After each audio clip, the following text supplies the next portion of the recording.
Well, it's just been one of those weeks. I talked about this morning about what went on last night. Nothing good went on last night. Yesterday in general, to be honest. It was a nice day weather-wise. It just, in the racing world, as it pertains to the stable.ca, it was horrible. And much of that took place again thus far today.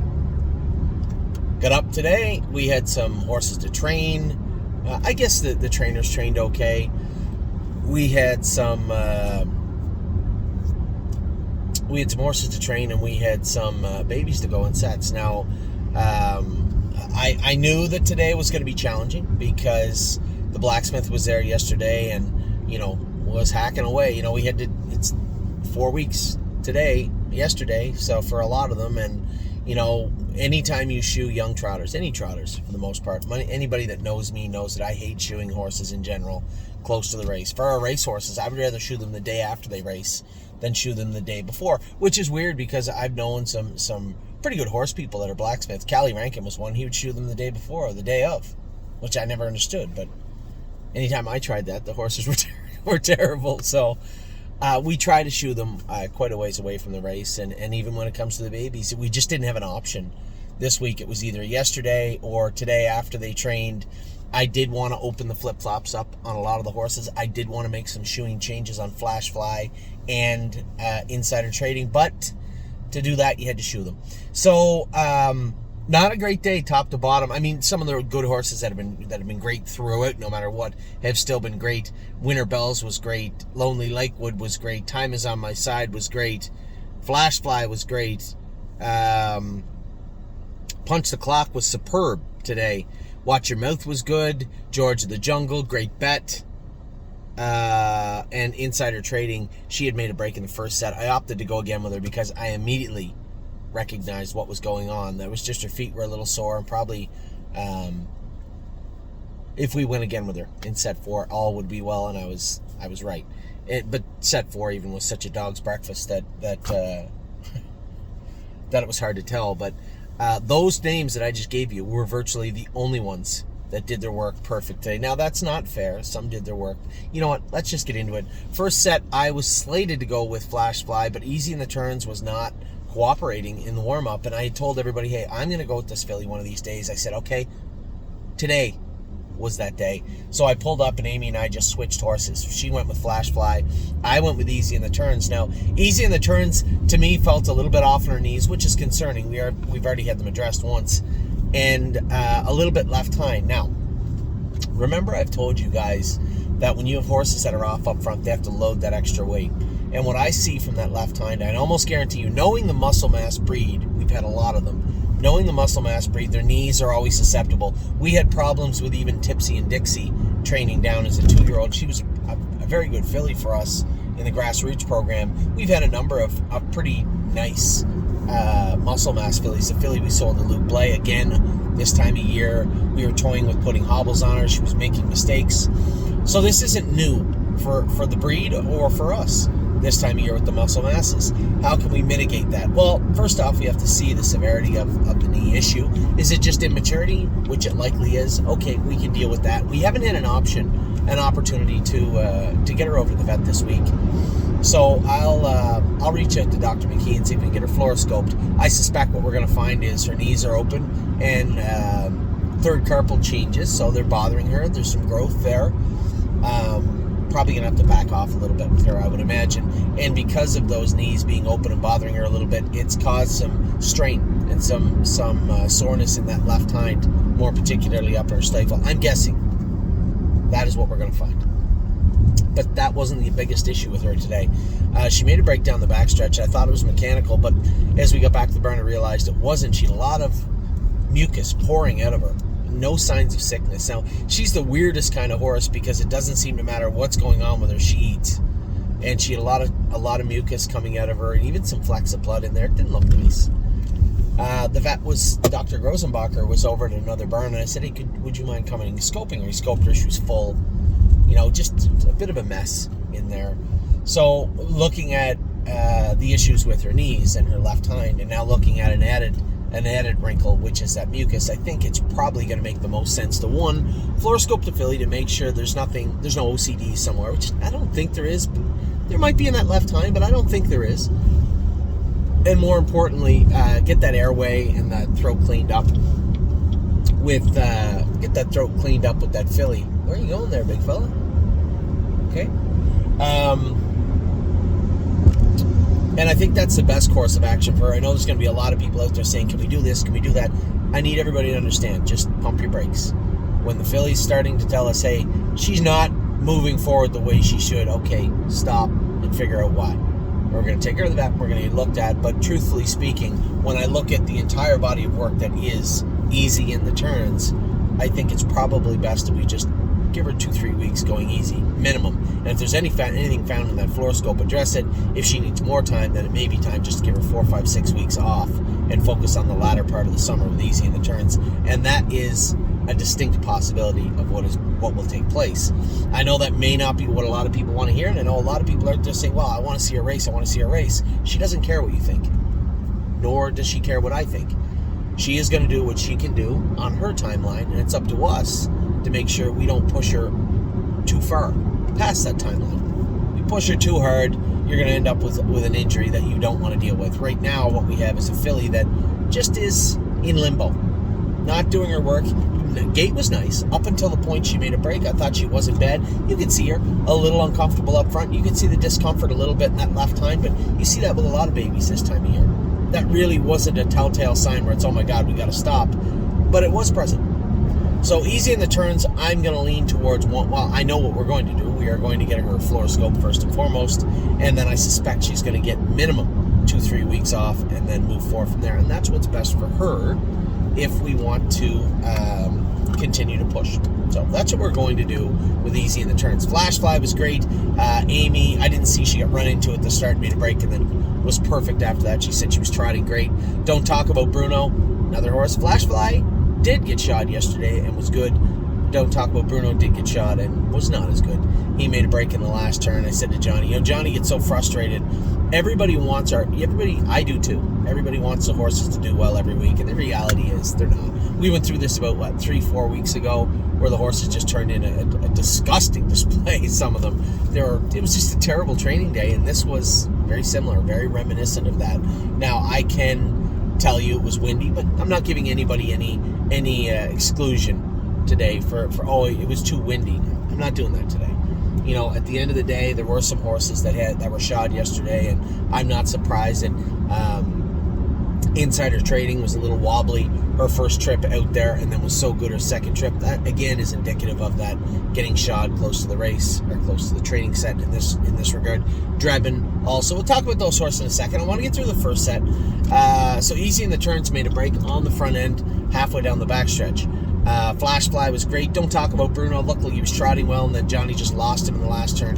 We'll work on Bruno, but I'm not worried about Bruno. James Arthur, little steppy still on that hind end, that curb that was cryoed on him. Now, I didn't see him make the breaks. I didn't see him go virtually. I was focused on Easy in the Turns.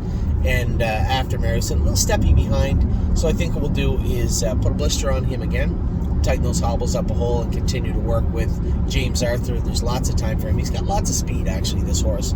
Just got to keep the wrinkles away from him. And today they were present. Blarney Castle, I know James was feeling my pain because Blarney wasn't very good today also. So it was just a bad day for James and I to start off with, for sure. And McPaisley, who's made lots of breaks, went her mile perfectly and then made a break in the turn afterwards. So officially a flat line. It's an unofficial flat line. But made a break in the turn after. I told Danny we're just going to have to work on maybe pull those hobbles up again and don't cut her loose. I don't want to test her at all until we know that she's moving forward in the right frame of mind. I don't want to test her anymore. So no more pushing her after the mile, in the turn after. No pushing her right now. Let's just get her feet squarely underneath her and then allow her to move forward. So I guess the only horse really in set one that did very, very well was Flash Fly. The only one out of 6. So, in set 2, now I'm pissed. James is probably a little frustrated, but James sitting behind time is on my side. I got Drebin, who I think is probably going to throw in a good mile instead. Decided he was going to be ignorant today. Just rude. And I actually scoped him after, and he wasn't that bad. A little bit of mucus here and there, but nothing that would explain his rudeness. And he picked the wrong day to do it, because the vet that castrates for us was standing there. He scoped him, said, no, he's pretty clean. I said, yeah, just castrate him right away. I can't, it's April the 10th. We can't get into the summer, and I don't want to get into the summer and scratch my head and say, should I have gelded this horse? Especially after looking at all the horses we gelded that are doing so well right now and that were so ignorant before we castrated them. No, he picked the wrong day to screw around. So today is the last day for Drebin being a stud. Tomorrow he'll be castrated, and I think that will go a long way for him for a number of reasons. One, he can get a little warm, and two, now we're starting into the time where we really have to push them. You're going to see halves and 5 and 6, and as we get into June and anywhere wherever we happen to have our open house, I just think now they have to pay attention more than ever. We've put all the training into them, and actually this bleeds into the next set also. But Drebin was just a little rude, a little ignorant today, and that will come to an end starting tomorrow. So that was that. He made a break. I was going to go with him again, but there was a little mucus. He did look like he was a little wound up, and I really didn't think that I was going to go back out and go flat mile with him after him being so rude before. So I just said, that's enough for today. I'll see you again on Friday. Well, no, I won't now. I'm going to castrate him. Probably won't be able to go with him until a week from Friday. The rest of the set was very good. Amy said that Winter Bells was very strong. Again, she said, she's still over on that left shaft a bit, but very, very strong. I said, okay, we'll maybe when we send, maybe we'll do a real good audit of everybody, a physical audit of everybody, and say, okay, Winter Bells over on the left shaft. Let's go make sure everything's all right with her. Easy in the turns, knees probably left hind. Let's go take her over and get her looked at. Drebin, he's going to be castrated tomorrow. He doesn't need to go over. The rest of the field was very, very good. That's not true. Insider trading made a break or two on Danny, and when Danny pulled her up, I said she is going again. I just added a set of bell boots to her for the fourth set. That was the last trip for her, first time ever going 2 trips, and we'll talk about her in the fourth, but she was very good after. And I guarantee you 100% it was just the shoeing of her yesterday. Mechanically, the little changes we made were on display in the fourth set, and she looked exceptionally good. So Winter Bells was great. Lonely Lakewood and Time Was on My Side, all 3 of them right there as I was told. Now, I was way back, so I couldn't tell you. I'm just going by what James said and Amy said. Johnny said they were all right there, and in behind them was Mounds for All. Mario said, I didn't know him that well. I didn't want to put him on the run. He was running in a bit. He'll hang on the right line a bit in the turns. We could put a head pull, Murphy blind, or line pull. I think he'll be fine. You just got to know Mounds for All. He drives like an aged horse, and you don't want to get fooled sometimes. You don't want to put him in gear and have him make a break, but he won't. He's as flawless as they come. And it's hard just to jump up and go with a horse like him first time, especially when I believe they went about 24 in front of him, because I think Mario said he went 25, so he must have been just off their flanks, maybe 3-4 lengths back. Again, you're going to see the video like I did the first time. I was way too far back to tell you exactly what took place. Amy told me she won the set, and James and Johnny both said they were second and third. They were right there. And then I'm deducing from, I haven't talked to Mario about it, but I'm deducing that he was just a step behind them, maybe in fourth, but won a mile in 2:25 and looked very good. He said he was very good, just on the right line a little bit. That's no problem. That's him. So I'm not too worried about it. We were out in the third set. It was this was the boiling point of the day for me. This is the one that really hurt. Ready for Landing ran all over the track, and I can tell you exactly why. So he's been great his last 3 because I didn't move him at all. Sat like second, third, just stayed along the rail, let him settle, and then just let him trot down the lane, which is awesome. But that's not how you race. There has to be movement. And anytime you bring this guy outside his comfort zone, he will make breaks in the turns. And today, I was sitting way back in 5th, and I started to advance. I ended up putting him on the front. He ran on the front for no particular reason. Coming to the 5/8, he was catching up. I was sitting behind everybody. Made another break for no particular reason. Made another one in the last turn. Now, when no one was around him, after the mile, I went another lap with him. Probably a half at 7 or 8. Never lifted a snoot. So to me, that's, 1, mechanically the horse is perfect. 2, mentally, he is imperfect. Now, he's not ignorant, he's not rude, and this ties into, I just castrated Drebin for being rude. This guy wasn't rude. just mentally fragile, I think is the best way to put it. Mentally speaking, Mounds for All, or Ready for Landing, struggles with adapting. That's the best way to put it. Adapting quickly. When he's in his comfort zone and you train him the same way every week, he's not bad. In fact, he was really good the other day. But when you stray outside that very narrow lane, he becomes agitated, a little uncomfortable, and then that leads to these breaks. It caught me off guard today too. He trained, so I could feel it in the lines. Jeez, this guy does not feel comfy today. He feels very angry, but not pulling, not rude. He just feels agitated. When we got to the turn, he only took 2 steps in, ran. Next turn ran, last turn ran, and I could see what was taking place. He was getting angry too, but he just lost his focus. And it's sad to see that happen. I mean, the horse is trying and doing his work best he can, but he needs to. So I'm torn. Do we go back to hiding him and just little by little change, or do we change everything now? Understand that he can do his work well when he wants to, but put him in bad spots. I don't. Normally I would say the latter. But with this particular horse, I think we're going to focus on comfort with him. And I don't like that. But when I look at the horse himself, I saw a horse today that was, as I said, agitated, frustrated. And because he made breaks. And there was at no point did I even think there was a chance he would make it through any of those turns. For a horse that just was perfect the other day. And then after the mile, when no one's around and he can just get his bearings and relax, he went a half in like 7 or 8 after. I don't know if Curtis caught it, but you can see what I'm talking about. The horse was perfect after. So not the day I want. In fact, at this point, I just want to go home and go back to bed. This is a horrible day. But then I watched what was happening pulling up. And Rito's Lady, again, shod 2 days ago. She was terrible. Not a big deal for her. But the other horses were very good. James just finds a way to use a different adjective every time to talk about how good Punch the Clock was. A mile and 2:25 today. The fact that she can do it. And Danny, I was just talking to Danny. I was going to start this video, and then I decided I didn't want to talk about the horses, really talking to everybody. I called James, I called Amy, I called Danny, texted Johnny. Actually, that's not true. I started to text Johnny and Amy called me.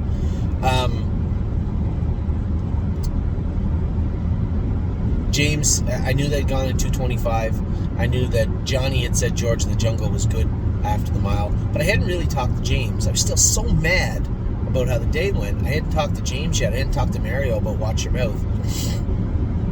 Mario came in, he made a point. He said, after the 4th set, he said, the other colt that he's watching colt was very, very good today.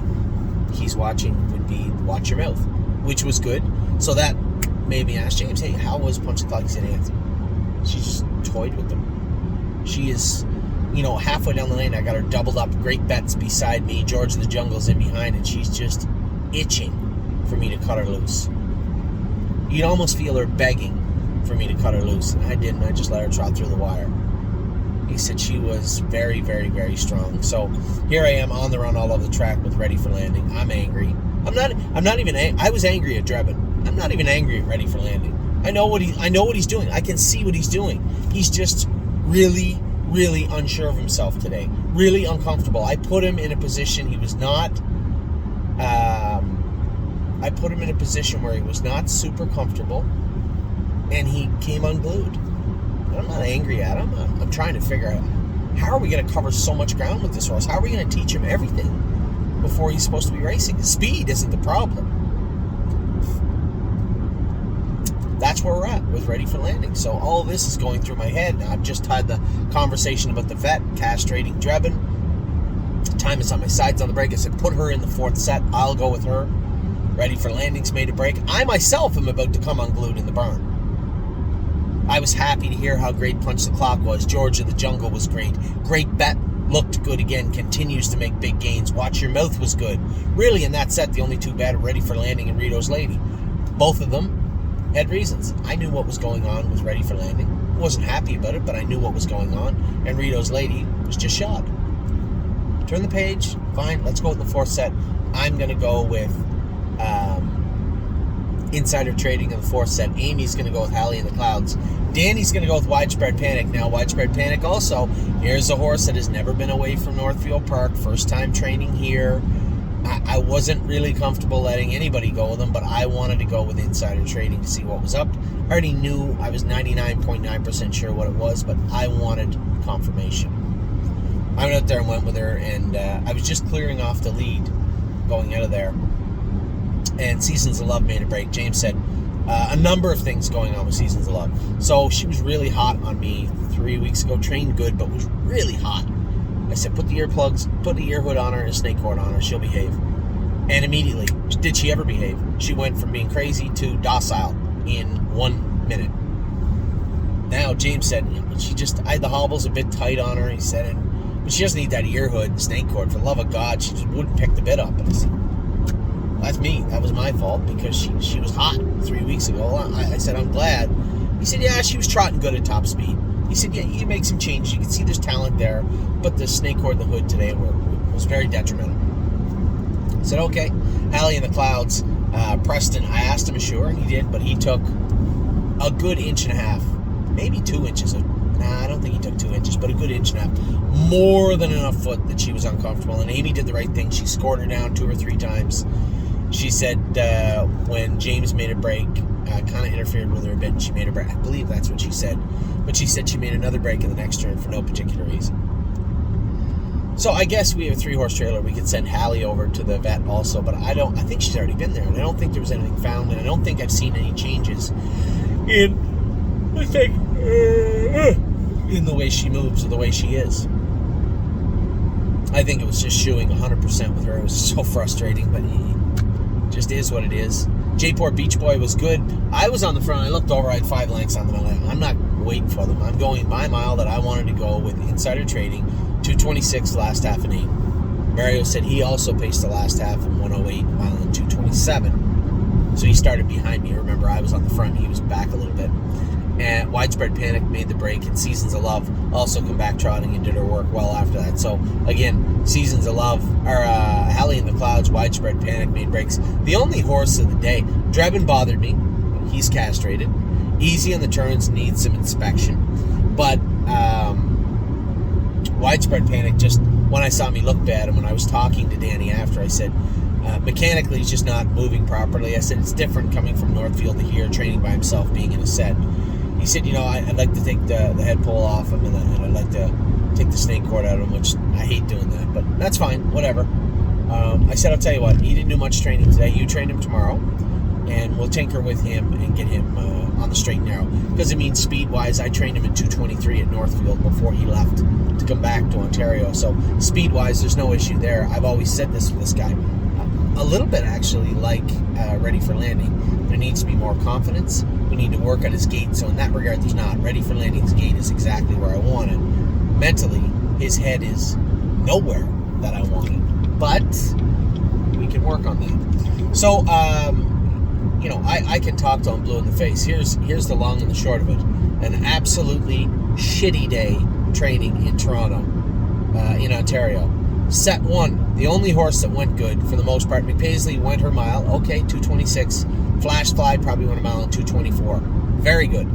One horse was exceptional, and a second horse didn't run in the mile. Those were the highlights of set 1. Set number 2, Winter Bells, very good. Lonely Lakewood, very good. Time Is on My Side, very good. Mounts for All was pretty good from what I'm told. Both Drebin and Insider Trading were terrible. And Drebin, I don't know what got into him today, but now he's going to be a gelding. And Insider Trading, I know exactly what happened in the first set. It was just her shoeing. Third set, Ready for Landing, horrible. But again, I think I've documented quite well what I thought went on with him. And Rito's Lady was scabby out of gear, but again, just got shot. But the other 4 in there were very, very good. Punch the Clock was exceptionally good. I was told. I'm going to watch the video same as you for the first time. I don't know. I was too far back and couldn't tell. Punch the Clock, great. Watch Your Mouth was good. George of the Jungle and Great Bet were both good. 4 of the horses in there were great. And then we went out in the last set. And as I assumed, Insider Trading redeemed herself and looked exceptionally good. 26 last half and 8, but looked very strong doing it. Seasons of Love made a break and back. James said she was okay at top speed. We got to tinker with her a little bit, but she was good, sound. J-Port Beach Boy did his work well. I trained him on Friday. I thought he was very, very good.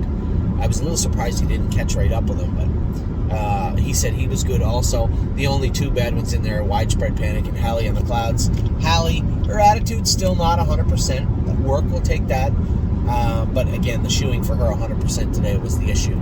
So not a great day, but hopefully we can make up for it tomorrow. I'll tell you one thing. Wow. Not a great start to the week in any way, shape, or form. But hopefully it gets better from here. So with that, I'm going to let you guys go. I'm going to continue on my way to Ohio. I have Columbus tonight. I have Oh My Gosh tonight. I wouldn't say it was the strongest Tuesday. Tomorrow, we have a ton of horses to train. We have some horses racing tomorrow night. But quite frankly, I believe at least the first highlight of my week will come on Thursday at the qualifiers, and then hopefully follow through Friday at the qualifiers for Brace for Landing. So we'll see how everything takes place. Hasn't been a great start to the week, but you know what? Those things happen. I don't see any acute issues to talk about or speak of, so we will move on and go from there. So with that, I'm going to let you go. I hope you had a great day, because I did not have a great day. Take care.